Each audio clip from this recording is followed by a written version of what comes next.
Call it generic all you want, but I am a sucker for a good push past your limit story. So I just got done watching episode 20 of Kaiju number 8, and the whole visual of Ihuru running up against the wall and punching it to symbolize pushing past your limits. I love that stuff. Again, you can call it generic all you want, but I still love it. Him helping out Reno and pushing himself beyond anything that he could ever have dreamed for, even if it's just for a brief moment in kind of a whole hopped up mindset.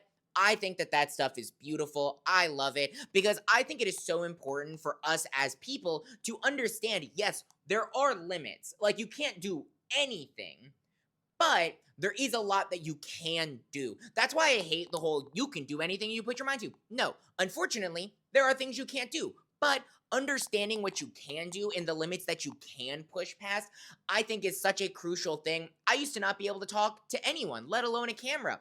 Here I am, still sucking ass at it, but I'm trying, pushing past my limits and doing something weird.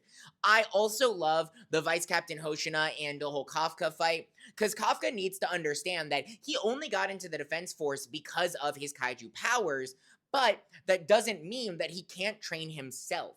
He can't bring himself up. The only way that he can actually help his friends is understanding that he, as a person, also can push himself beyond just Kaiju number 8. Vice Captain Hoshina has that whole line of, you fight like an ever-regenerating, defensible, like, kaiju. That's not how you should fight as a person. Because, yes, he is going to probably die if he keeps transforming, and Kafka is dead set on continuing to transform to defend his friends. I don't think he is going to, but there is a good chance that he loses his kaiju powers, that that's the only way to save him. If that happens, does he leave the defense force, his entire dream, everything he's hoped for, or does he train himself up so that he can actually stand beside his friends as himself without the kaiju powers? I don't know.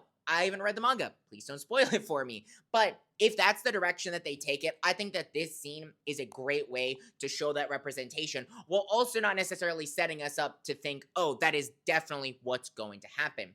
Again, loving Kaiju number 8 so far, pushing past your limits, amazing fight scenes, the whole Dai Kaiju fight right at the beginning. I don't know, it's Kaiju. I love it. But let me know your thoughts in the comments, drop a like, drop a follow, and as always, stay nerdy.